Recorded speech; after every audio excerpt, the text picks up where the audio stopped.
Ya kalau ada syariat mengharamkan sesuatu, ya kita harus cari tahu apa hakikatnya. Nah, kenapa syariat mengharamkan kita ini makan babi atau menajiskan air liur anjing? Nah, kita harus tahu tuh hakikatnya ini apa.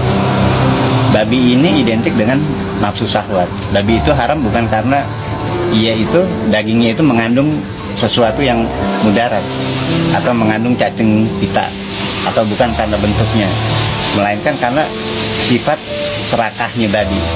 Nah, sifat rakusnya, sifat tamaknya babi. Itu babi saking serakahnya, kotoran sendiri dimakan sama babi.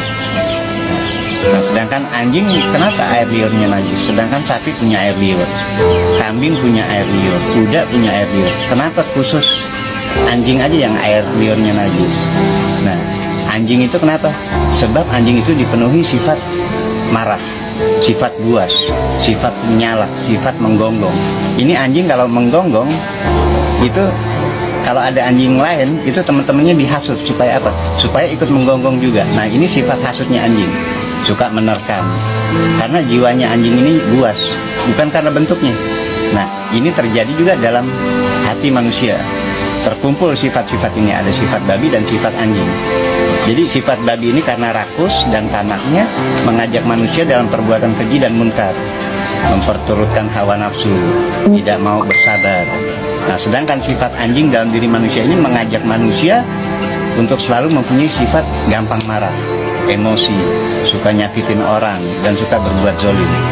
Nah, sementara ada sifat setan dalam diri manusia itu. Nah, sifat setan ini sukanya membangkit-bangkitkan atau mengipas-ngipaskan sifatnya babi dan amarahnya anjing. Orang lagi marah terus dikipas-kipasin sama setan. Agar kenapa? Agar orang itu jadi benci. Orang yang serakah juga gitu, dikipas-kipasin sama setan agar semakin pelit dan selalu mengutamakan hawa nafsunya. Dan setan ini selalu begitu menghasut keduanya. Nah, tetapi kita orang-orang yang bijak, yang menjadi contoh bagi akal, dia selalu akalnya ini mengembara, mengambil setiap titik benang merah terhadap suatu kejadian, melihat dengan pandangan mata batinnya atau dengan mata hatinya. Nah, berkat cahaya yang terang benderang masuk ke dalam hatinya ini, ia mampu tuh menembus segala keraguan. Ia sanggup membasmi keserakahan babi, ia sanggup membasmi sifat marahnya anjing dalam dirinya, dan bisa mengatasi nafsu syahwatnya. Nah, sementara akal manusia ini, kalau diibaratkan itu, akal manusia itu diibaratkan seorang hakim yang akan menolak kegalakan anjing dan keserakahan babi.